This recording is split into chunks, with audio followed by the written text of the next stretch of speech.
श्री बाला सुंदर वाच चौपई श्री फेरू सुत सुनिए कथा लिखी जथा मैं कथ हो तथा श्री फेरू सुत सुनिए कथा। ਵਾਹਿਗੁਰੂ ਜੀ ਕਾ ਖਾਲਸਾ ਵਾਹਿਗੁਰੂ ਜੀ ਕੀ ਫਤਿਹ। ਪਤਿਤ ਪਾਵਨ ਕਿਰਪਾ ਨਿਧਾਨ ਗਰੀਬ ਨਿਵਾਜ ਜੁਗੋ ਜੁਗ ਅਟਲ ਵਾਲੀਏ ਕੁਲ ਆਲਮ ਸਰਵਰੇ ਕਾਇਨਾਤ ਹਜੂਰੇ ਅਨਵਰ ਸ਼ਹਿਨਸ਼ਾਹੀ ਦੋ ਜਹਾਨ। ਧੰਨ ਧੰਨ ਸਤਿਗੁਰੂ ਸ੍ਰੀ ਗੁਰੂ ਗ੍ਰੰਥ ਸਾਹਿਬ ਜੀ ਦੀ ਪਾਵਨ ਪਵਿੱਤਰ ਨਿੱਘੀ ਗੋਦ ਵਿੱਚ ਗੁਰੂ ਰੂਪ ਗੁਰੂ ਖਾਲਸਾ ਸਾਧ ਸੰਗਤ ਜੀਓ। ਸਤਿਗੁਰੂ ਸ੍ਰੀ ਗੁਰੂ ਨਾਨਕ ਦੇਵ ਜੀ ਦੇ ਜੀਵਨ ਕੌਤਕਾਂ ਦੀ ਕਥਾ ਵਿਚਾਰ। ਜਿਵੇਂ ਆਪ ਜੀ ਨੇ ਪਿੱਛੇ ਪ੍ਰਸੰਗ ਸਰਵਣ ਕੀਤਾ ਕਿ ਸਤਿਗੁਰੂ ਸ੍ਰੀ ਗੁਰੂ ਨਾਨਕ ਦੇਵ ਜੀ ਨੇ ਜੋ ਗੰਗਾ ਦੇ ਪੁਰਬ ਤੇ ਗੰਗਾ ਇਸ਼ਨਾਨ ਕਰਨ ਵਾਸਤੇ ਹਿੰਦੂ ਲੋਕ ਬਹੁਤ ਜ਼ਿਆਦਾ ਇਕੱਠੇ ਹੋਏ ਸਨ, ਉਹਨਾਂ ਨੂੰ ਪਾਵਨ ਪਵਿੱਤਰ ਸੁੰਦਰ ਉਪਦੇਸ਼ ਬਖਸ਼ਿਆ। ਅੱਗੇ ਜਿਵੇਂ ਪ੍ਰਸੰਗ ਆ ਰਿਹਾ ਹੈ, ਕਾਂਸ਼ੀ ਦੇ ਜੀਵਾਂ ਨੂੰ ਸਤਿਗੁਰੂ ਸ੍ਰੀ ਗੁਰੂ ਨਾਨਕ ਦੇਵ ਜੀ ਮਹਾਰਾਜ ਦਰਸ਼ਨ ਦੇ ਕੇ ਨਿਹਾਲ ਕਰ ਰਹੇ ਹਨ।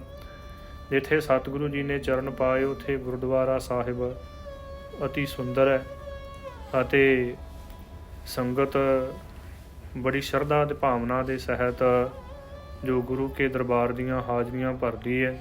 ਮਹਾਂਪੁਰਖਾਂ ਦੇ ਨਾਲ ਜਾਣ ਦਾ ਸਮਾਂ ਜਦੋਂ ਮਿਲਿਆ ਅਤੇ ਮਹਾਂਪੁਰਖਾਂ ਨੇ ਉੱਥੇ ਹਿੰਦੀ ਦੇ ਵਿੱਚ ਬਚਨ ਕਰਦਿਆਂ ਹੋਇਆਂ ਉਥੋਂ ਦੀ ਸੰਗਤ ਦੀ ਇੱਛਾ ਦੇ ਅਨੁਸਾਰ ਕਥਾ ਸੁਣਾਈ ਸੀ। ਤੋ ਆਓ ਜਿਵੇਂ ਸਤਿਗੁਰੂ ਸ੍ਰੀ ਗੁਰੂ ਨਾਨਕ ਦੇਵ ਜੀ ਮਹਾਰਾਜ ਕਿਰਪਾ ਕਰ ਰਹੇ ਨੇ, ਜੀਵਾਂ ਨੂੰ ਨਿਹਾਲ ਕਰ ਰਹੇ ਨੇ, ਮਨ ਚਿੱਤ ਬਿਰਟੀਆਂ ਇਕਾਗਰ ਕਰਕੇ ਗੁਰੂ ਕੀ ਪਾਵਨ ਇਤਿਹਾਸ ਦਾ ਵੀ ਜੋ ਪ੍ਰਸੰਗ ਹੈ ਉਹ ਸਰਵਣ ਕਰੀਏ ਜੀ। श्री बाला सुंदर वाच ਸੰਧੂ ਗੋਤ ਦੇ ਭਾਈ ਬਾਲਾ ਜੀ ਉਚਾਰਨ ਕਰ ਰਹੇ ਨੇ। चौपई श्री फेरू सुत सुनिए कथा।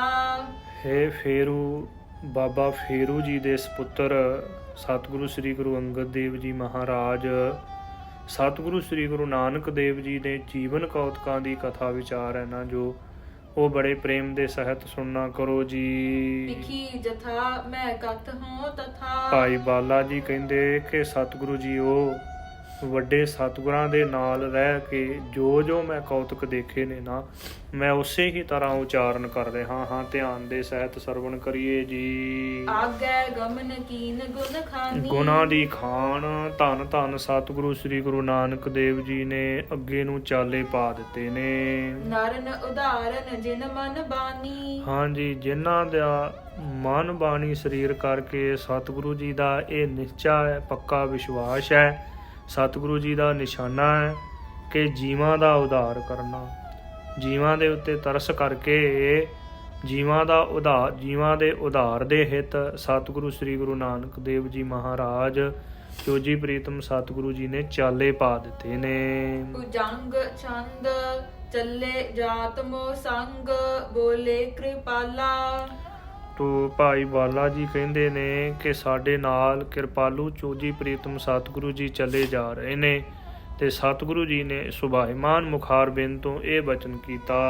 ਅਬੈ ਦੇਖੀਏ ਕਾਨ ਕੀ ਬ੍ਰਿਜਸ਼ਾਲਾ। ਸਤਿਗੁਰੂ ਜੀ ਕਹਿਣ ਲੱਗੇ ਕਿ ਭਾਈ ਬਾਲਾ ਜੀਓ, ਭਾਈ ਮਰਦਾਨਾ ਜੀ, ਹੁਣ ਦੇਖੀਏ ਜਿੱਥੇ ਸ੍ਰੀ ਕ੍ਰਿਸ਼ਨ ਜੀ ਨੇ ਬਹੁਤ ਸਮਾਂ ਬ੍ਰਿਜ ਭੂਮੀ ਦੇ ਵਿੱਚ ਜੋ ਗੁਜ਼ਾਰਨਾ ਕੀਤਾ ਹੈ, ਜੀਵਾਂ ਦਾ ਉਧਾਰ ਕੀਤਾ।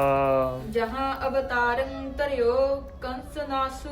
ਹਾਂਜੀ, ਜਿੱਥੇ ਅਵਤਾਰ ਧਾਰਨ ਕਰਕੇ ਸ੍ਰੀ ਕ੍ਰਿਸ਼ਨ ਜੀ ਨੇ ਕੰਸ ਦਾ ਨਾਸ ਕੀਤਾ। ਕੰਸ ਜਿਹੜਾ ਵੱਡਾ ਪਾਪੀ ਸੀ ਨਾ, ਉਹਦਾ ਨਾਸ ਕੀਤਾ ਹੈ। ਕੀਓ ਹੈ ਕਲੋਲੰ ਜਸ਼ੋਦਾ ਅਵਾਸੂ। ਜੋ ਮਾਤਾ ਜਸੋਦਾ ਜੀ ਦੇ ਘਰ ਦੇ ਵਿੱਚ ਰਹਿ ਕੇ ਤੇ ਸਤਿਗੁਰੂ ਜੀ ਨੇ ਅਨੇਕਾਂ ਤਰ੍ਹਾਂ ਦੇ ਕੌਤਕ ਕੀਤੇ ਨੇ, ਜੋ ਸ੍ਰੀ ਕ੍ਰਿਸ਼ਨ ਜੀ ਨੇ ਅਨੇਕਾਂ ਤਰ੍ਹਾਂ ਦੇ ਕੌਤਕ ਕੀਤੇ ਨੇ ਮਾਤਾ ਜਸ਼ੋਦਾ ਜੀ ਦੇ ਘਰ ਦੇ ਵਿੱਚ ਰਹਿ ਕੇ। ਸਵਈਆ ਰਵਕੀ ਤਨਿਆ ਜਿਹੇ ਸੁੰਦਰ ਰਾਜਤ।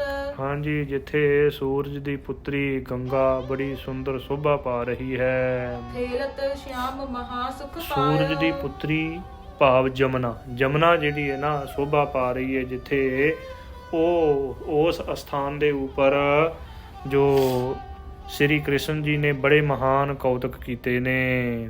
ਗਿਰ ਪੈ ਚੜ ਤਨ ਚਰਾਵਨ ਕੀਨ ਧਰਾਵਹ। ਹਾਂਜੀ, ਇਹ ਪਰਬਤ ਦੇ ਉੱਪਰ ਚੜ ਕੇ ਬੈਠ ਕੇ ਤੇ ਸ੍ਰੀ ਕ੍ਰਿਸ਼ਨ ਜੀ ਗਊਆਂ ਚਰਾਇਆ ਕਰਦੇ ਸਨ। ਬਹੁ ਭਾਰ ਕੋ ਜਾਹੇ ਮਿਟਾਇਓ। ਤੋ ਧਰਤੀ ਦਾ ਭਾਰ ਜਿਨ੍ਹਾਂ ਨੇ ਬਹੁਤਾ ਜ਼ਿਆਦਾ ਦੂਰ ਕੀਤਾ। ਧਰਤੀ ਦੇ ਉੱਪਰ ਪਾਪੀਆਂ ਦਾ ਭਾਰ ਸੀ।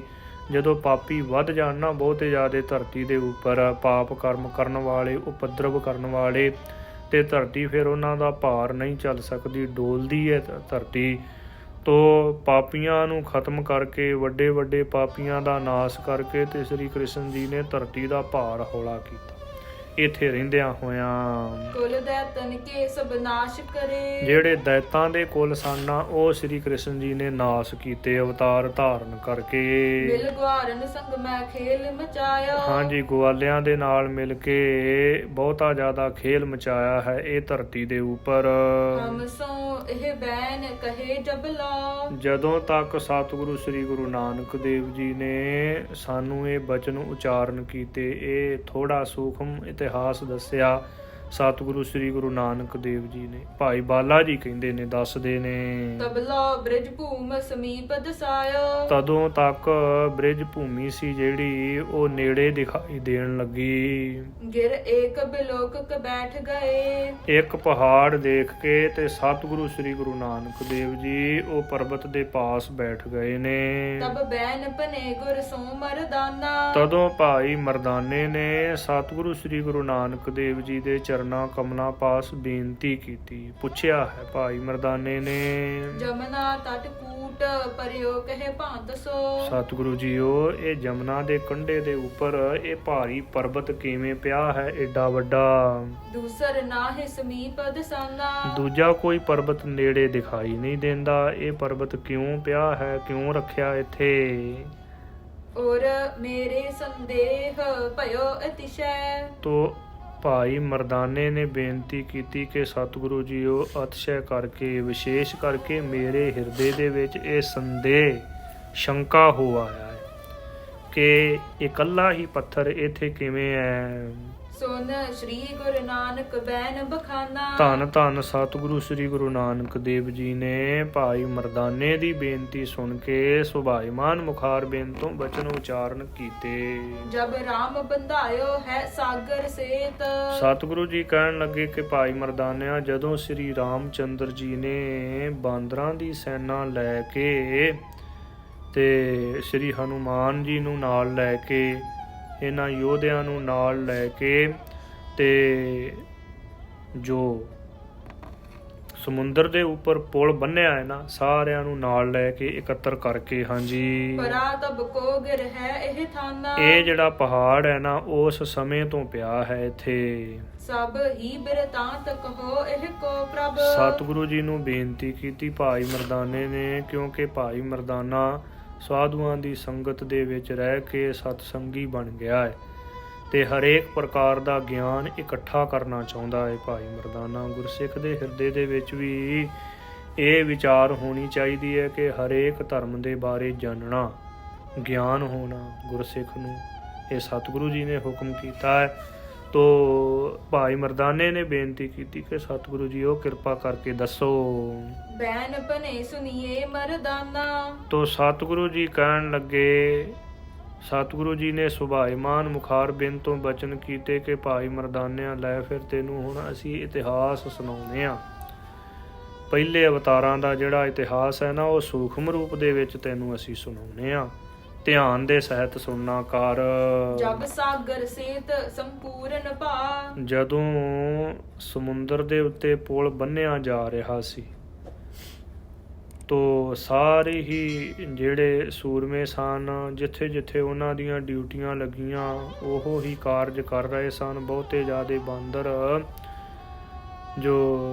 ਜਿਹੜੀ ਇਹ ਸੈਨਾ ਸੀ, ਇਹ ਸਾਰੀ ਹੀ ਸੈਨਾ ਪੱਥਰ ਲੈ ਲੈ ਕੇ ਤੋ ਪੁਲ ਬੰਨ ਰਹੇ ਸਨ, ਅੱਗੇ ਫੜਾ ਰਹੇ ਸਨ। ਰਘੁਬੀਰ ਤਬੈ ਇਹ ਭਾਂਤ ਬਖਾਨਾ। ਤਦੋਂ ਸ੍ਰੀ ਰਾਮਚੰਦਰ ਜੀ ਨੇ ਇਸ ਪ੍ਰਕਾਰ ਬਚਨ ਕੀਤੇ, ਗਿਰ ਗੇਰ ਨਾ ਆਨਹੁ ਔਰ ਅਬੈ। ਜਦੋਂ ਪੁਲ ਤਿਆਰ ਹੋ ਗਿਆ। ਸਮੁੰਦਰ ਦੇ ਉੱਪਰ ਸੰਪੂਰਨ ਤੌਰ ਤੇ ਪੁਲ ਬਣ ਗਿਆ, ਜੋ ਅੱਗੇ ਜਾਣ ਵਾਸਤੇ ਰਸਤਾ ਅਖਤਿਆਰ ਹੋ ਗਿਆ, ਤਿਆਰ ਹੋ ਗਿਆ। ਤੇ ਸ੍ਰੀ ਰਾਮਚੰਦਰ ਜੀ ਨੇ ਕਿਹਾ ਕਿ ਜਿਹੜੇ ਪੱਥਰ ਲੈ ਕੇ ਆਉਂਦੇ ਨੇ ਨਾ, ਉਹਨਾਂ ਨੂੰ ਰੋਕ ਦਿੱਤਾ ਜਾਵੇ, ਹੋਰ ਕੋਈ ਨਾ ਪੱਥਰ ਲਿਆਂਦਾ ਜਾਵੇ। ਦੇਹ ਕਾਲ ਬਿਖੈ ਇਹ ਠਾਂ ਹਨੂਮਾਨਾ। ਤੋ ਉਸ ਸਮੇਂ ਜਦੋਂ ਸ੍ਰੀ ਰਾਮਚੰਦਰ ਜੀ ਨੇ ਇਹ ਆਗਿਆ ਹੁਕਮ ਕਰ ਦਿੱਤਾ ਕਿ ਹੋਰ ਪੱਥਰ ਨਹੀਂ ਲੈ ਕੇ ਆਉਣੇ, ਪੁਲ ਤਿਆਰ ਹੋ ਗਿਆ ਹੈ, ਸਮੁੰਦਰ ਦੇ ਉੱਤੇ ਪੁਲ ਬੰਨ੍ਹ ਦਿੱਤਾ ਗਿਆ ਹੈ। ਤੇ ਉਸ ਸਮੇਂ ਰਾਮਚੰਦਰ ਜੀ ਨੇ ਜਦੋਂ ਹੁਕਮ ਕੀਤਾ ਤੇ ਹਨੂਮਾਨ ਇਹ ਪੱਥਰ ਨੂੰ ਇੱਥੇ ਲੈ ਕੇ ਆ ਰਿਹਾ ਸੀ, ਇੱਥੇ ਚੱਲਿਆ ਆ ਰਿਹਾ ਸੀ। ਚਿਤ ਪੈ ਧਰ ਬੈਸ ਰਹਾ ਗਿਰ ਕੋ। ਜਦੋਂ ਸ੍ਰੀ ਰਾਮਚੰਦਰ ਜੀ ਦਾ ਹੁਕਮ ਸੁਣਿਆ ਹਨੂਮਾਨ ਨੇ, ਤੇ ਉਹਨਾਂ ਦਾ ਹੁਕਮ ਸੁਣ ਕੇ, ਰਾਮਚੰਦਰ ਜੀ ਦਾ ਹੁਕਮ ਸੁਣ ਕੇ, ਤੇ ਹਨੂਮਾਨ ਨੇ ਪੱਥਰ ਇੱਥੇ ਹੀ ਰੱਖ ਦੇਣਾ ਕੀਤਾ। ਰਘੁਬੀਰ ਕੇ ਤੀਰ ਨਕੀਨ ਬਿਆਨਾ। ਜੋ ਸ੍ਰੀ ਰਾਮਚੰਦਰ ਜੀ ਦੇ ਪਾਸ ਫਿਰ ਹਨੂਮਾਨ ਨਹੀਂ ਗਿਆ। ਆਇਸ ਪਾਇਤ ਜੇ ਗਿਰ ਬਾਂਦਰ। ਤੋ ਜੋ ਸ੍ਰੀ ਰਾਮਚੰਦਰ ਜੀ ਦੀ ਆਗਿਆ ਪਾ ਕੇ ਤੇ ਜਿੰਨੇ ਵੀ ਬਾਂਦਰ ਸਨ, ਉਹਨਾਂ ਸਾਰਿਆਂ ਨੇ ਪੱਥਰ ਉੱਥੇ ਰੱਖ ਦਿੱਤੇ ਜਿੱਥੇ ਜਿੱਥੇ ਉਹ ਲਈ ਆ ਰਹੇ ਸਨ। ਰਾਮ ਕੇ ਤੀਰ ਗਏ ਸਭ ਧਾਈ। ਸਾਰੇ ਹੀ ਸ੍ਰੀ ਰਾਮਚੰਦਰ ਜੀ ਦੇ ਪਾਸ ਦੌੜ ਕੇ ਚਲੇ ਗਏ। ਸ੍ਰੀ ਰਘੁਬੀਰ ਬਿਲੋਕ ਕਹੈ। ਸ੍ਰੀ ਰਾਮਚੰਦਰ ਜੀ ਨੇ ਸਾਰੇ ਬਾਂਦਰਾਂ ਨੂੰ ਦੇਖ ਕੇ ਇਹ ਵਚਨ ਕਹੇ। ਹਨੂਮਾਨ ਬਲੀ ਨਹਿ ਦੇਤ ਦਿਖਾਈ। ਕਹਿੰਦੇ ਨੇ ਕਿ ਹਨੂਮਾਨ ਜਿਹੜਾ ਬਹੁਤਾ ਜ਼ਿਆਦਾ ਬਲੀ ਹੈ, ਜੋ ਸਾਡਾ ਭਗਤ ਹੈ, ਸਾਡੇ ਵਚਨ ਸਦਾ ਵਾਸਤੇ ਮੰਨਦਾ, ਤੇ ਉਹ ਨਹੀਂ ਦਿਖਾਈ ਦਿੰਦਾ ਹੁਣ ਇੱਥੇ ਕਿਤੇ।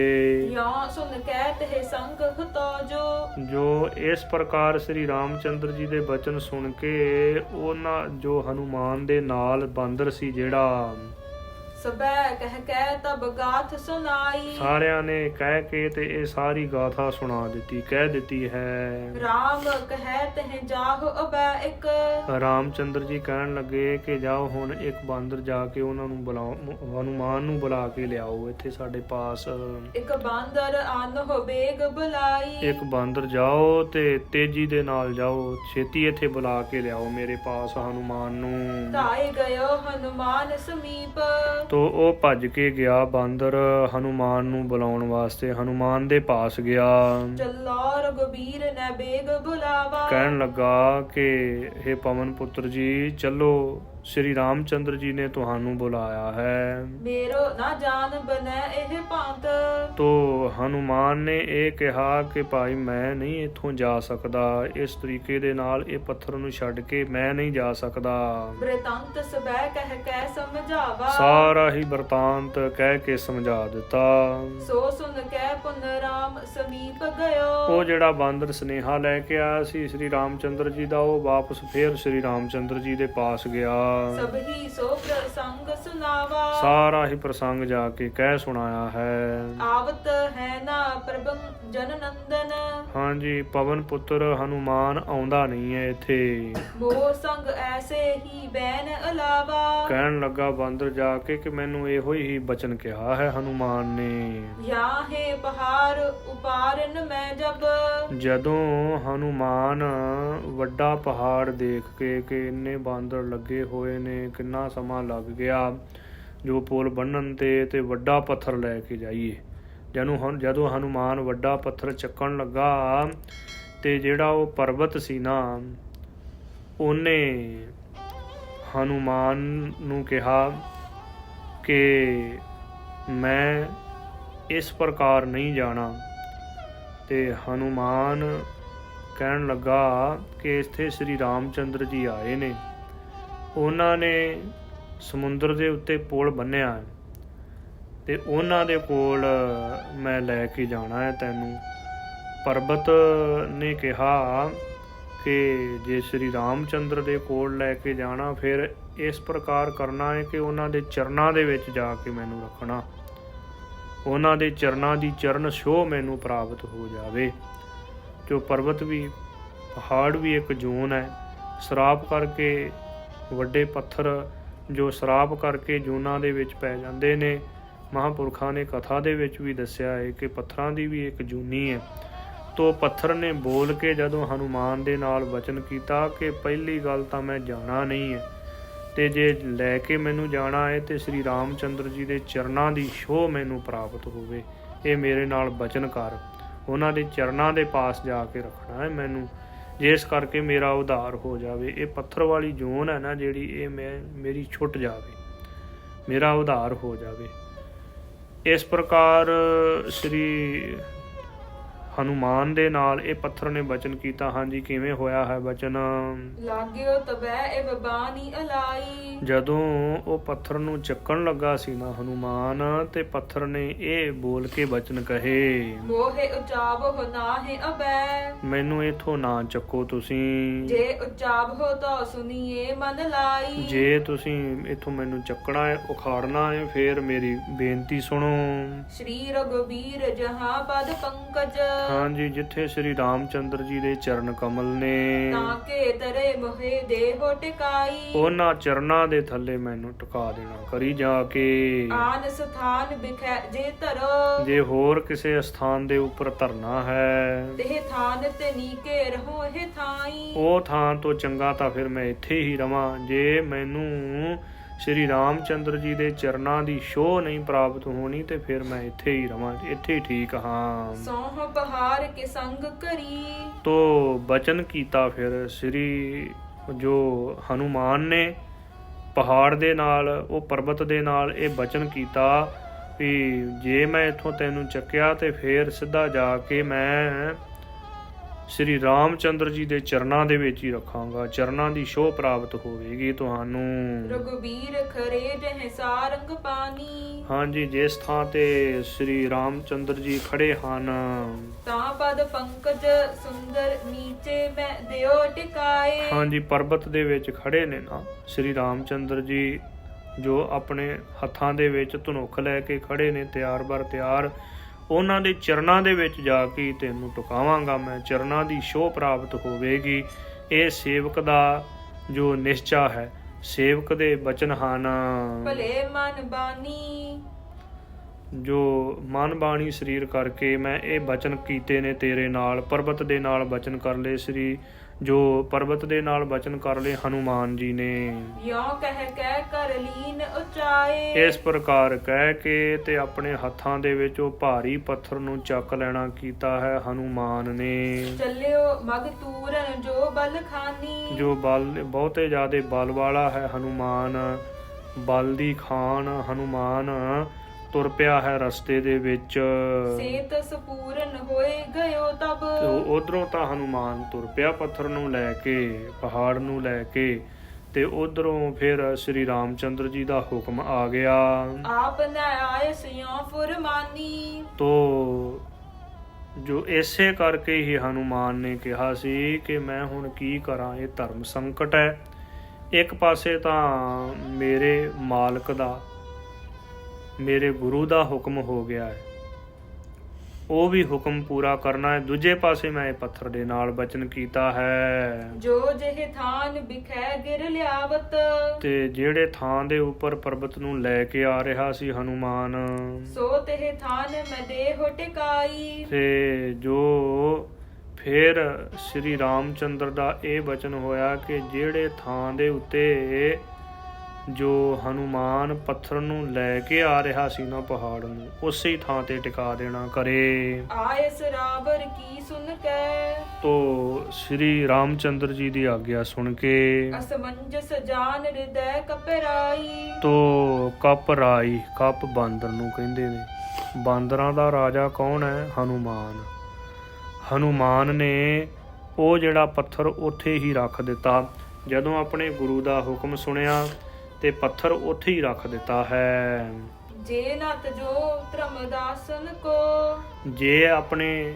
ਜੇ ਦਾਸਾ ਧਰਮ ਨੂੰ ਨਾ ਅਪਣਾਵਾਂ, ਭਾਵ ਕਿ ਜੇ ਆਪਣੇ ਗੁਰੂ ਦਾ ਹੁਕਮ ਨਾ ਮੰਨਾਂ, ਸੋ ਨਾਸ਼ ਹੋਏ ਜਾਤ। ਫੇਰ ਵੀ ਠੀਕ ਨਹੀਂ ਹੈ। ਕਹਿਣ ਤੋਂ ਭਾਵ ਕਿ ਇਹ ਵੀ ਸਹੀ ਨਹੀਂ ਹੈ ਕਿ ਆਪਣੇ ਮਾਲਕ ਦਾ ਹੁਕਮ ਨਾ ਮੰਨਣਾ, ਇਹ ਦਾਸ ਵਾਸਤੇ ਸਹੀ ਨਹੀਂ ਹੈ। ਹੈ ਨਾ ਹੈ ਭਲਾਈ। ਇਹ ਭਲੀ ਗੱਲ ਨਹੀਂ ਹੈ, ਇਹ ਜਾਣ ਲੈਣਾ ਕਰੋ ਜੀ। ਜੇ ਤਜ ਜਾਉ ਗਿਰਾ ਮਮ ਝੂਠ ਹੋਇ। ਜੇ ਪਰਬਤ ਦੇ ਨਾਲ ਬਚਨ ਕੀਤਾ ਹੋਇਆ ਪਰਬਤ ਨੂੰ ਇੱਥੇ ਛੱਡ ਕੇ ਚਲਾ ਜਾਵਾਂ ਫੇਰ ਵੀ ਮੇਰਾ ਬਚਨ ਝੂਠਾ ਹੈ। ਐਸ ਵਿਚਾਰ ਰਹਿਓ ਤਿਹ ਥਾਈ। ਇਸ ਪ੍ਰਕਾਰ ਵਿੱਚ ਵਿਚਾਰ ਕੇ ਤੇ ਹਨੂਮਾਨ ਉੱਥੇ ਹੀ ਬੈਠ ਰਿਹਾ ਹੈ ਪਰਬਤ ਦੇ ਕੋਲ ਰੱਖ ਕੇ। ਸ੍ਰੀ ਰਘੁਬੀਰ ਕਹਿਓ ਸੁਨ ਕੈ। ਸ਼੍ਰੀ ਰਾਮਚੰਦਰ ਜੀ ਨੇ ਇਹ ਸਭ ਕੁਝ ਸੁਣ ਕੇ ਬਚਨ ਕਹੇ। ਜੁਗ ਦੁਆਪਰ ਮੈਂ ਤਰਹੁ ਅਵਤਾਰੂ। ਤੇ ਜੋ ਸ਼੍ਰੀ ਰਾਮਚੰਦਰ ਜੀ ਕਹਿਣ ਲੱਗੇ ਕਿ ਦੁਆਪਰ ਯੁੱਗ ਦੇ ਵਿੱਚ ਅਸੀਂ ਅਵਤਾਰ ਧਾਰਨ ਕਰਾਂਗੇ। ਇਹ ਜਿਹੜੀ ਗਾਥਾ ਹੈ ਨਾ, ਇਹ ਇੱਕ ਬਾਂਦਰ ਨੇ ਜਾ ਕੇ ਜਿਹੜਾ ਸੁਨੇਹਾ ਲੈ ਕੇ ਆਇਆ ਸੀ, ਹਨੂਮਾਨ ਨੂੰ ਬੁਲਾਉਣ ਵਾਸਤੇ ਆਇਆ ਸੀ, ਉਹਨੇ ਜਾ ਕੇ ਸ਼੍ਰੀ ਰਾਮਚੰਦਰ ਜੀ ਨੂੰ ਦੱਸਿਆ ਕਿ ਪਰਬਤ ਦੇ ਨਾਲ ਬਚਨ ਕੀਤਾ ਸੀ, ਇਸ ਕਰਕੇ ਹਨੂਮਾਨ ਇੱਥੇ ਤੁਹਾਡੇ ਪਾਸ ਵਾਪਸ ਨਹੀਂ ਆ ਰਿਹਾ। ਉਹ ਪੱਥਰ ਦੇ ਪਰਬਤ ਦੇ ਨਾਲ ਜਿਹੜਾ ਬਚਨ ਕੀਤਾ ਹੈ ਨਾ, ਉਹ ਪੂਰਾ ਕਰਨ ਵਾਸਤੇ ਤੋਂ ਉਹਨੂੰ ਧਰਮ ਸੰਕਟ ਪਿਆ ਹੈ। ਇੱਕ ਪਾਸੇ ਤਾਂ ਤੁਹਾਡਾ ਬਚਨ ਹੈ, ਤੁਸੀਂ ਬੁਲਾ ਰਹੇ ਹੋ, ਤੁਹਾਡੇ ਬਚਨ ਦਾ ਕਰਕੇ ਪਰਬਤ ਦਾ ਪੱਥਰ ਤਾਂ ਉੱਥੇ ਹੀ ਰੱਖ ਦਿੱਤਾ ਹੈ, ਕਿਉਂਕਿ ਇਹ ਬਚਨ ਕੀਤਾ ਸ਼੍ਰੀ ਰਾਮਚੰਦਰ ਜੀ ਨੇ ਕਿ ਜਿੱਥੇ ਜਿੱਥੇ ਵੀ ਕੋਈ ਪੱਥਰ ਲੈ ਕੇ ਆ ਰਿਹਾ ਉੱਥੇ ਰੱਖ ਦੇਣਾ ਕਰੇ। ਤੇ ਹਨੂਮਾਨ ਨੇ ਤੁਹਾਡਾ ਬਚਨ ਮੰਨ ਕੇ ਪੱਥਰ ਤਾਂ ਰੱਖ ਦਿੱਤਾ ਹੈ, ਪਰ ਜਿਹੜਾ ਪੱਥਰ ਦੇ ਨਾਲ ਪਰਬਤ ਦੇ ਨਾਲ ਬਚਨ ਹੋਇਆ ਉਹ ਵੀ ਪੂਰਾ ਕਰਨਾ ਚਾਹੁੰਦਾ ਹੈ, ਕਿਉਂਕਿ ਧਰਮੀ ਹੈ ਨਾ, ਜਿਹੜਾ ਧਰਮੀ ਇਨਸਾਨ ਭਗਤੀ ਕਰਨ ਵਾਲਾ ਬਚਨ ਕੀਤਾ ਹੋਇਆ ਪੂਰਾ ਕਰਦਾ ਹੈ, ਬਚਨ ਪਾਲਦਾ ਹੈ ਆਪਣੇ ਧਰਮ, ਜੋ ਧਰਮ ਨੂੰ ਧਾਰਨ ਕਰਦਿਆਂ ਹੋਇਆਂ। ਉਪਰ ਤਾਂ ਕੇ ਬਿਲਾਸ ਕਰਾਂ। ਤੋ ਸ਼੍ਰੀ ਰਾਮਚੰਦਰ ਜੀ ਨੇ ਇਹ ਬਚਨ ਕੀਤਾ ਕਿ ਅਸੀਂ ਜੋ ਦੁਆਪਰ ਯੁੱਗ ਦੇ ਵਿੱਚ, ਦੁਆਪਰ ਯੁੱਗ ਆਇਆ ਪਹਿਲਾਂ, ਪਿਛਲੀ ਪੰਕਤੀ ਪੜ੍ਹ ਦਿਓ ਫਿਰ।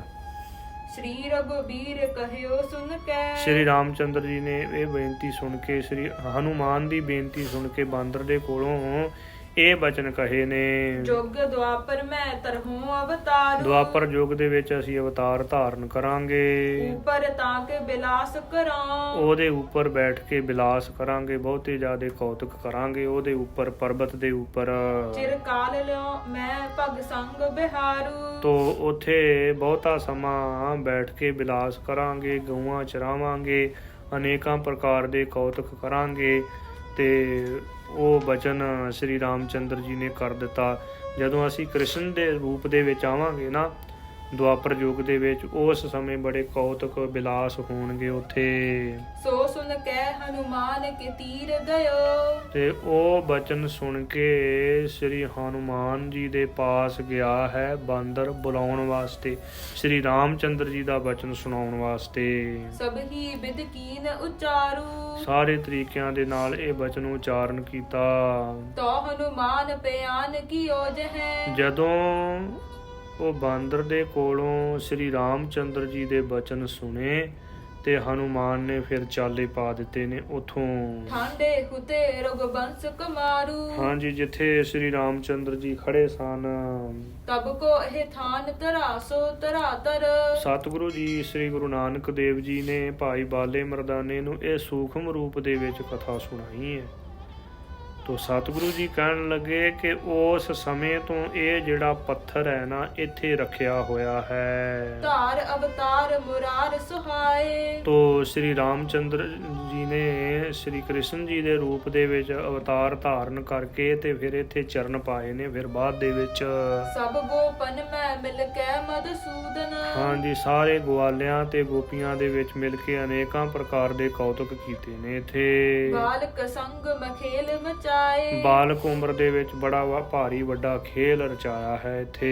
ਇਹ ਜਾਨ ਪੁਨੀਤ ਪਹਾੜ ਵੱਡੋ ਪਦ। ਇਹ ਜਿਹੜਾ ਵੱਡਾ ਪਹਾੜ ਹੈ ਨਾ, ਇਹ ਪਵਿੱਤਰ ਜਾਣਨਾ ਕਰੋ। ਸ਼੍ਰੀ ਕ੍ਰਿਸ਼ਨ ਜੀ ਨੇ ਇੱਥੇ ਜੋ ਗੋਵਰਧਨ ਪਰਬਤ ਦੇ ਉੱਪਰ ਜੋ ਅਨੇਕਾਂ ਪ੍ਰਕਾਰ ਦੇ ਕੌਤਕ ਕੀਤੇ ਨੇ, ਗੋਪੀਆਂ ਤੇ ਗਵਾਲਿਆਂ ਦੇ ਨਾਲ ਮਿਲ ਕੇ ਇੱਥੇ ਗਾਵਾਂ ਚਰਾਉਂਦੇ ਰਹੇ ਨੇ। ਛੋਟੀ ਉਮਰ ਦੇ ਵਿੱਚ ਕੇਸ਼ਵ ਨੇ ਬਹੁ ਕਾਲ ਲਗਾਏ, ਜੋ ਸ੍ਰੀ ਕ੍ਰਿਸ਼ਨ ਜੀ ਨੇ ਬਹੁਤਾ ਸਮਾਂ ਇੱਥੇ ਬਤੀਤ ਕੀਤਾ। ਜਿਹ ਨਾਸ਼ ਕਰੇ ਸਭ ਦੈਤਨ ਕੁਲ, ਇੱਥੇ ਕੌਤਕ ਕਰਦਿਆਂ ਕਰਦਿਆਂ ਅਨੇਕਾਂ ਹੀ ਦੈਤਾਂ ਦੀਆਂ ਕੁੱਲਾਂ ਸਨ ਜਿਹੜੀਆਂ ਉਹ ਨਾਸ ਕੀਤੀਆਂ ਨੇ। ਔਰ ਧਰਾ ਬਹੁ ਭਾਰ ਮਿਟਾਏ, ਹੋਰ ਧਰਤੀ ਦੇ ਉੱਪਰ ਪਾਪੀਆਂ ਦਾ ਦੈਂਤਾਂ ਦਾ ਨਾਸ ਕਰਕੇ ਤੇ ਧਰਤੀ ਦਾ ਭਾਰ ਨਿਵਰਤ ਕੀਤਾ।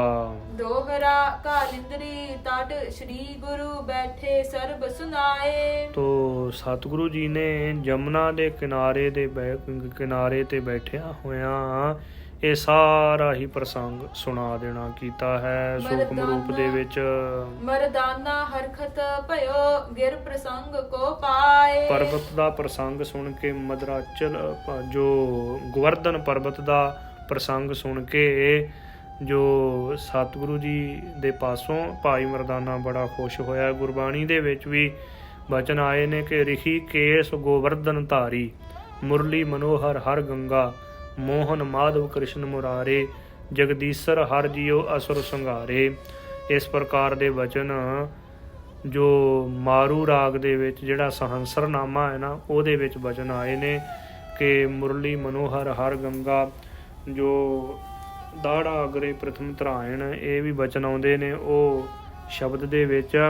ਤੇ ਗੋਵਰਧਨ ਪਰਬਤ ਦੇ ਬਾਰੇ ਸਤਿਗੁਰੂ ਜੀ ਨੇ ਆਪਣੀ ਪਾਵਨ ਬਾਣੀ ਦੇ ਵਿੱਚ ਬਚਨ ਕੀਤੇ ਕਿ ਗੋਵਰਧਨ ਪਰਬਤ ਨੂੰ ਜੋ ਸ੍ਰੀ ਕ੍ਰਿਸ਼ਨ ਜੀ ਨੇ ਚੀਚੀ ਦੇ ਉੱਪਰ ਚੱਕ ਲਿਆ ਸੀ ਜਦੋਂ ਬਹੁਤਾ ਜ਼ਿਆਦਾ ਜਲ ਆ ਗਿਆ, ਜੋ ਮੀਂਹ ਪਿਆ ਸੀ। ਹਾਂਜੀ, ਚੌਪਈ ਤੇ ਸਥਾਨ ਮੇਲਾ ਥੋ ਭਾਰੀ, ਉਹ ਸਥਾਨ ਦੇ ਉੱਪਰ ਬੜਾ ਭਾਰੀ ਮੇਲਾ ਲੱਗਾ ਹੋਇਆ ਸੀ। ਰਾਸ ਕਰ ਰਹੇ ਸਨ, ਭਾਵ ਕਿ ਜੋ ਕ੍ਰਿਸ਼ਨ ਰਾਧਾ ਬਣੇ ਹੋਏ ਸਨ ਉੱਥੋਂ ਦੇ ਜਿਹੜੇ ਪੰਡਤ ਇਤਆਦਿਕ ਉੱਥੋਂ ਦੇ ਵਸਣ ਵਾਲੇ ਲੋਕ ਸਨ, ਰਾਸ ਪਾ ਰਹੇ ਸਨ। ਪਰਬ ਲਖਿਓ ਆਏ ਨਰ ਨਾਰੀ, ਤੋ ਪੁਰਬ ਜਾਣ ਕੇ ਤੇ ਮਨੁੱਖ ਇਸਤਰੀਆਂ ਬਹੁਤੇ ਜ਼ਿਆਦੇ ਆਏ ਹੋਏ ਸਨ ਉੱਥੇ।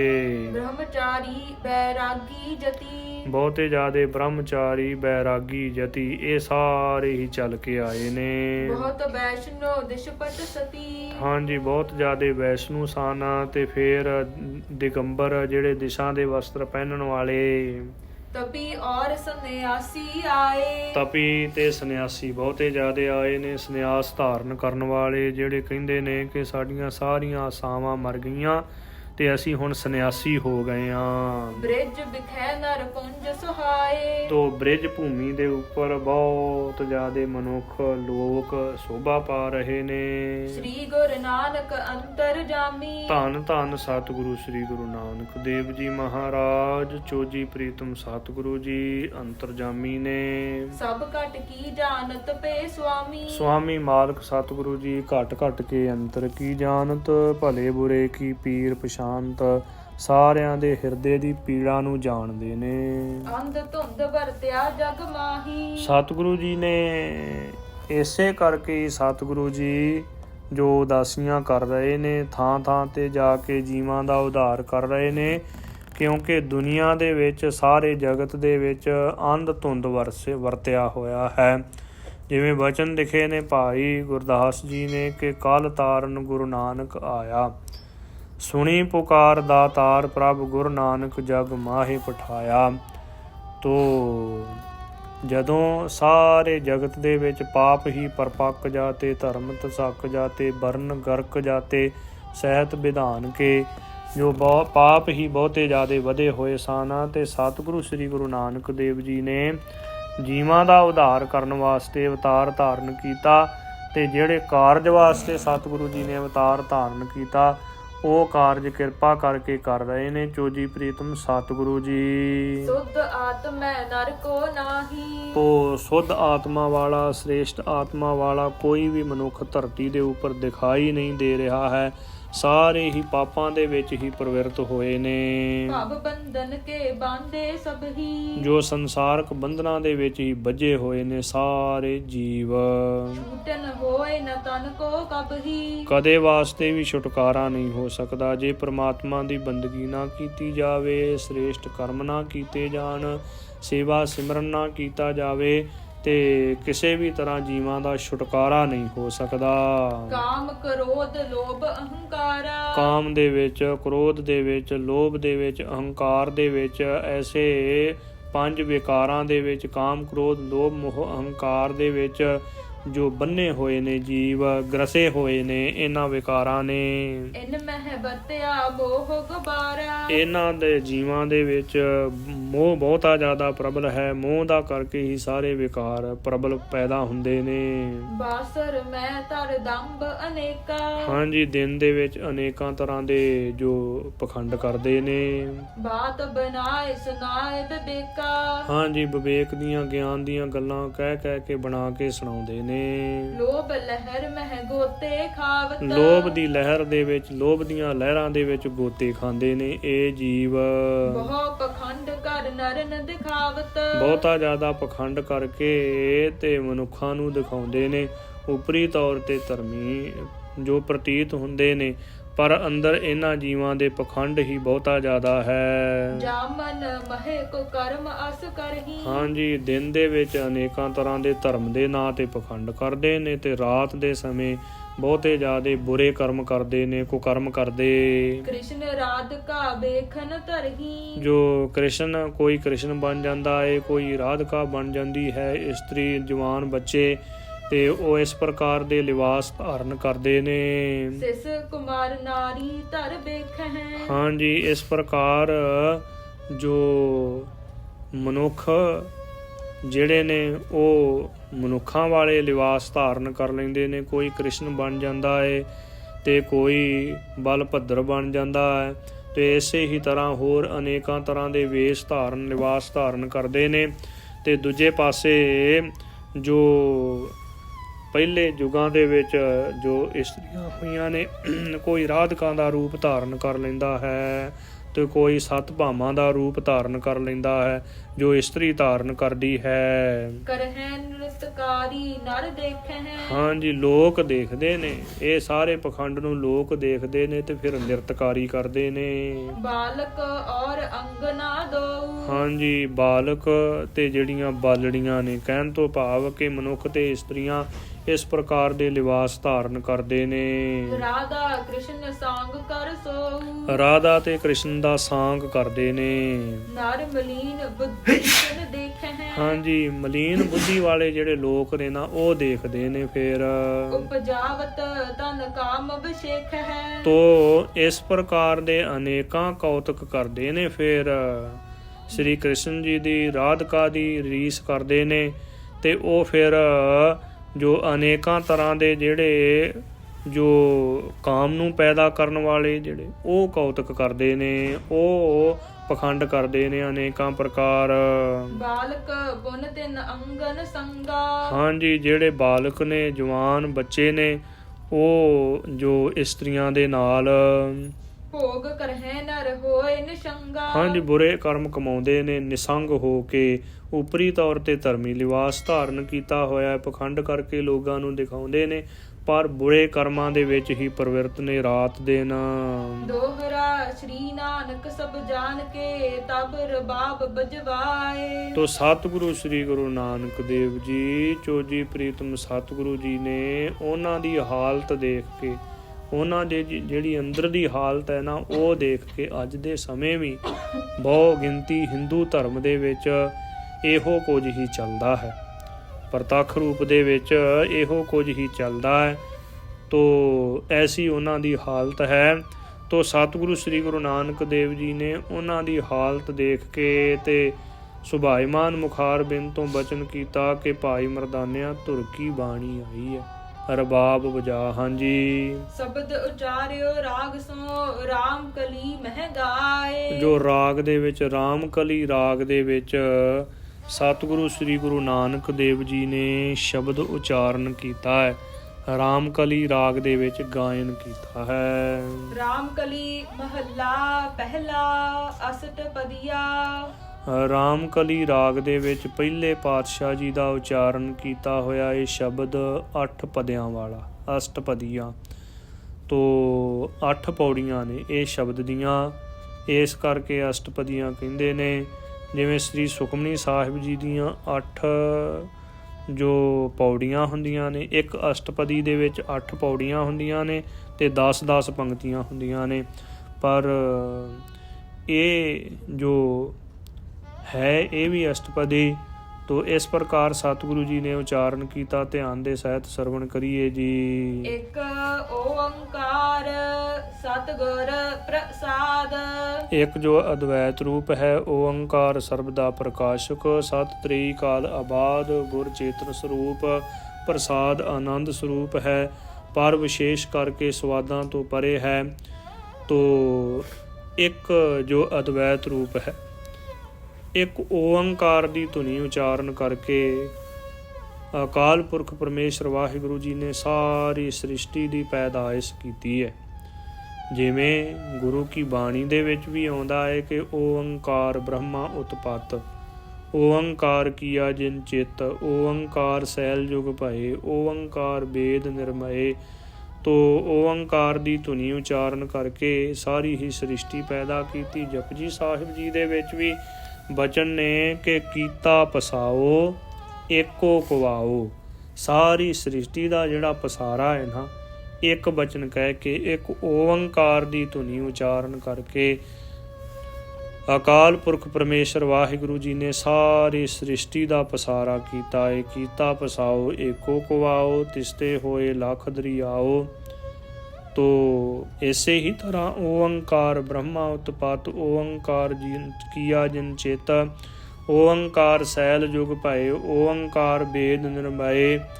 ਤੋ ਇਸੇ ਹੀ ਤਰ੍ਹਾਂ ਫਿਰ ਗੁਰੂ ਕੀ ਬਾਣੀ ਦੇ ਵਿੱਚ ਬਚਨ ਆਉਂਦੇ ਨੇ ਕਿ ਇੱਕ ਓੰਕਾਰ ਦੀ ਧੁਨੀ ਉਚਾਰਨ ਕਰਕੇ ਅਕਾਲ ਪੁਰਖ ਪਰਮੇਸ਼ਰ ਵਾਹਿਗੁਰੂ ਜੀ ਨੇ ਸਾਰੀ ਹੀ ਸ੍ਰਿਸ਼ਟੀ ਪੈਦਾ ਕੀਤੀ ਹੈ।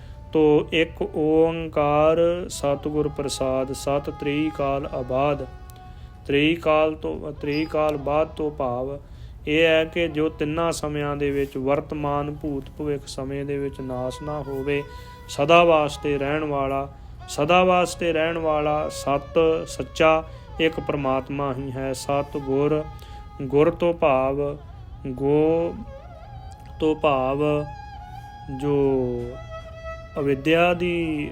ਅਵਿਦਿਆ ਨੂੰ ਮਿਟਾ ਕੇ ਤੇ ਰੋ ਗਿਆਨ ਦਾ ਪ੍ਰਕਾਸ਼ ਕਰਨ ਵਾਲਾ, ਗੋ ਅਵਿਦਿਆ ਨੂੰ ਖਤਮ ਕਰਕੇ ਤੇ ਗਿਆਨ ਦਾ ਪ੍ਰਕਾਸ਼ ਕਰਨ ਵਾਲਾ। ਗੁਰੂ ਉਹਨੂੰ ਕਹਿੰਦੇ ਨੇ ਜਿਹੜਾ ਹਿਰਦੇ ਦੇ ਵਿੱਚ ਗਿਆਨ ਦਾ ਪ੍ਰਕਾਸ਼ ਕਰ ਦੇਵੇ। ਸਤ ਤ੍ਰੇਈ ਕਾਲ ਆਬਾਦ, ਗੁਰ ਚੇਤਨ ਸਰੂਪ, ਪ੍ਰਸਾਦ ਆਨੰਦ ਸਰੂਪ।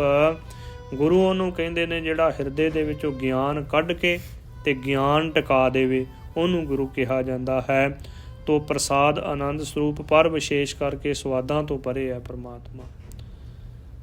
ਤੋ ਜਿਹੜੇ ਪਰਮਾਤਮਾ ਦੇ ਪਿਆਰੇ ਭਗਤ ਜਨ ਪਰਮਾਤਮਾ ਨੂੰ ਹਾਜ਼ਰ ਨਾਜ਼ਰ ਜਾਣ ਕੇ ਨਾਮ ਜਪਦੇ ਨੇ ਉਹ ਵੀ ਸਵਾਦਾਂ ਤੋਂ ਪਰੇ ਹੋ ਜਾਂਦੇ ਹਨ। ਉਹ ਵੀ ਸਵਾਦਾਂ ਦੇ ਵਿੱਚ ਗਲਤਾਨ ਨਹੀਂ ਹੁੰਦੇ। ਐਸਾ ਹੈ ਉਹ ਪਰਮਾਤਮਾ ਵਾਹਿਗੁਰੂ। ਅਤੇ ਪ੍ਰਸਾਦ ਪਰਮਾਤਮਾ ਵਾਹਿਗੁਰੂ ਜੀ ਦੀ ਕਿਰਪਾ ਦੇ ਨਾਲ, ਪਰਮਾਤਮਾ ਪੂਰੇ ਸਤਿਗੁਰੂ ਜੀ ਕਿਰਪਾ ਕਰਨ ਤੇ ਤਾਂ ਐਸਾ ਜੋ ਇੱਕ ਓੰਕਾਰ ਅਕਾਲ ਪੁਰਖ ਪਰਮੇਸ਼ਰ ਵਾਹਿਗੁਰੂ ਹੈ, ਤਾਂ ਉਹਦੀ ਪ੍ਰਾਪਤੀ ਹੁੰਦੀ ਹੈ। ਤੇ ਸਮਾਂ ਸ਼ਾਇਦ ਥੋੜ੍ਹਾ, ਕਿਉਂਕਿ ਜੇ ਸ਼ਬਦ ਦੀ ਵਿਚਾਰ ਆਰੰਭ ਕੀਤੀ ਤੇ ਸ਼ਬਦ ਦੀ ਵਿਚਾਰ ਉਦਾਹਰਨਾਂ ਦੇ ਕੇ ਤੋ ਲੰਮੀ ਹੋਵੇਗੀ। ਇਸ ਕਰਕੇ ਕੱਲ੍ਹ ਨੂੰ ਸ਼ਬਦ ਦੀ ਵਿਚਾਰ ਸਰਵਣ ਕਰਾਂਗੇ। ਰਹਿੰਦਾ ਪ੍ਰਸੰਗ ਵੀ ਹੋ ਜਾਣਾ ਤੇ ਸ਼ਬਦ ਦੀ ਵਿਚਾਰ ਵੀ ਸਰਵਣ ਕਰਾਂਗੇ। ਜਿਵੇਂ ਸਤਿਗੁਰੂ ਜੀ ਨੇ ਨਿਹਾਲ ਕੀਤਾ ਹੈ ਉੱਥੋਂ ਦੇ ਲੋਕਾਂ ਨੂੰ, ਤੇ ਉੱਥੋਂ ਦੇ ਲੋਕਾਂ ਨੂੰ ਸਤਿਗੁਰੂ ਜੀ ਨੇ ਉਪਦੇਸ਼ ਦੇ ਕੇ ਕਿਹਾ ਕਿ ਭਾਈ ਜੋ ਧਰਮ ਨੂੰ ਧਾਰਨ ਕਰਨ ਦਾ ਤਾਂ ਹੀ ਫਾਇਦਾ ਹੈ ਜੇ ਧਰਮ ਦੇ ਅਨੁਸਾਰ ਚੱਲਿਆ ਜਾਵੇ। ਵਿਕਾਰਾਂ ਤੋਂ ਰਹਿਤ ਹੋ ਕੇ, ਬੁਰੇ ਕਰਮਾਂ ਤੋਂ ਰਹਿਤ ਹੋ ਕੇ ਭਗਤੀ ਕੀਤੀ ਜਾਵੇ, ਨਾਮ ਜਪਿਆ ਜਾਵੇ, ਬੰਦਗੀ ਕੀਤੀ ਜਾਵੇ, ਤਾਂ ਫਾਇਦਾ ਹੋ ਸਕਦਾ ਹੈ। ਉਪਰੀ ਤੌਰ 'ਤੇ ਤਾਂ ਧਰਮੀ ਬਣੇ ਹੋਏ ਹੋ, ਪਰ ਜਿਹੜੇ ਤੁਸੀਂ ਕਰਮ ਕਰਦੇ ਹੋ ਉਹ ਆਮ ਗ੍ਰਸਤੀਆਂ ਤੋਂ ਵੀ ਭੈੜੇ ਕਰਮ ਨੇ। ਆਮ ਗ੍ਰਸਤੀ ਵੀ ਕਿਤੇ ਕਿਸੇ ਮਰਿਆਦਾ ਦੇ ਵਿੱਚ ਰਹਿੰਦਾ ਹੈ। ਤੁਸੀਂ ਉਪਰੀ ਤੌਰ 'ਤੇ ਤਾਂ ਧਰਮੀ ਬਣਨ ਦਾ ਜੋ ਢੰਗ ਕਰਦੇ ਹੋ, ਪਖੰਡ ਕਰਦੇ ਹੋ, ਪਰ ਕਰਮ ਤੁਹਾਡੇ ਬੜੇ ਬੁਰੇ ਨੇ। ਇਸ ਕਰਕੇ ਅੱਗੇ ਪ੍ਰਮਾਤਮਾ ਦੀ ਦਰਗਾਹ ਦੇ ਵਿੱਚ ਤੁਹਾਨੂੰ ਬਹੁਤ ਵੱਡਾ ਭਾਰੀ ਦੰਡ ਭੋਗਣਾ ਪਵੇਗਾ। ਤਸੀਹੇ ਬੜੇ ਮਿਲਣਗੇ ਪ੍ਰਮਾਤਮਾ ਦੀ ਦਰਗਾਹ ਦੇ ਵਿੱਚ। ਇਹ ਸ਼ਬਦ ਦੇ ਵਿੱਚ ਤੇ ਅੱਗੇ ਪ੍ਰਸੰਗ ਦੇ ਵਿੱਚ ਜੋ ਜੋ ਸਤਿਗੁਰੂ ਜੀ ਨੇ ਬਚਨ ਕੀਤੇ ਨੇ ਨਾ, ਉਹ ਆਪਾਂ ਸਰਵਣ ਕਰਾਂਗੇ। ਸਤਿਗੁਰੂ ਜੀ ਨੇ ਬੜੀ ਮਹਾਨ ਕਿਰਪਾ ਕੀਤੀ ਹੈ। ਸਤਿਗੁਰੂ ਜੀ ਨੇ ਅਵਤਾਰਾਂ ਦਾ ਸਤਿਕਾਰ ਕਰਦਿਆਂ ਹੋਇਆਂ ਅਤੇ ਉਹਨਾਂ ਲੋਕਾਂ ਨੂੰ ਪੁੱਠੇ ਰਾਹ ਪਾਇਆ ਹੋਇਆ ਨੂੰ ਸਿੱਧੇ ਰਾਹ ਭਗਤੀ ਦੇ ਰਾਹ ਦੇ ਉੱਪਰ ਚਲਾਉਣ ਵਾਸਤੇ ਸਤਿਗੁਰੂ ਜੀ ਨੇ ਇਹ ਬੜੀ ਕਿਰਪਾ ਕੀਤੀ ਹੈ। ਤੋ ਲੰਮਾ ਸਮਾਂ ਹੋ ਗਿਆ ਸੀ ਉਹਨਾਂ ਅਵਤਾਰਾਂ ਨੂੰ। ਉੱਥੇ ਜਿਹੜੇ ਵਸਣ ਵਾਲੇ ਲੋਕ ਸਨ, ਮਾਇਆ ਦੇ ਵਿੱਚ ਪ੍ਰਵਿਰਤ ਹੋ ਕੇ ਤੇ ਬੁਰੇ ਕਰਮਾਂ ਦੇ ਵਿੱਚ ਹੀ ਲੱਗੇ ਹੋਏ ਸਨ। ਉਹਨਾਂ ਨੂੰ ਸਤਿਗੁਰੂ ਜੀ ਨੇ ਉਪਦੇਸ਼ ਦੇ ਕੇ ਨਿਰੰਤਰ ਕੀਤਾ, ਉਹਨਾਂ ਦੇ ਭਰਮ ਦੂਰ ਕੀਤੇ ਅਤੇ ਨਿਹਾਲ ਕਰਕੇ ਪਰਮਾਤਮਾ ਦਾ ਨਾਮ ਜਪਣ ਦੇ ਵਿੱਚ ਉਹਨਾਂ ਨੂੰ ਲਾਇਆ ਹੈ। ਇਹ ਸਤਿਗੁਰੂ ਜੀ ਨੇ ਬੜੀ ਮਹਾਨ ਕਿਰਪਾ ਕੀਤੀ। ਵਿਚਾਰ ਕਰਦਿਆਂ ਹੋਈਆਂ ਬੇਅੰਤ ਭੁੱਲਾਂ ਦੀ ਮੁਆਫੀ ਬਖਸ਼ਣੀ ਸਤਿਗੁਰੂ ਜੀ ਅਤੇ ਸਤਿਗੁਰੂ ਜੀ ਦੀ ਸਾਧ ਸੰਗਤ ਬਖਸ਼ਣਹਾਰ ਹੈ। ਲੇਖੈ ਕਤਹਿ ਨਾ ਛੂਟੀਐ, ਖਿਨ ਖਿਨ ਭੂਲਣ ਹਾਰ, ਬਖਸ਼ਣਹਾਰ ਬਖਸ਼ ਲੈ ਨਾਨਕ ਪਾਰ ਉਤਾਰ। श्री नानक सब जान के तब रबाब बजवाए, शब्द उचार्यो राग सो राम कली महगाए। ਵਾਹਿਗੁਰੂ ਜੀ ਕਾ ਖਾਲਸਾ, ਵਾਹਿਗੁਰੂ ਜੀ ਕੀ ਫਤਿਹ।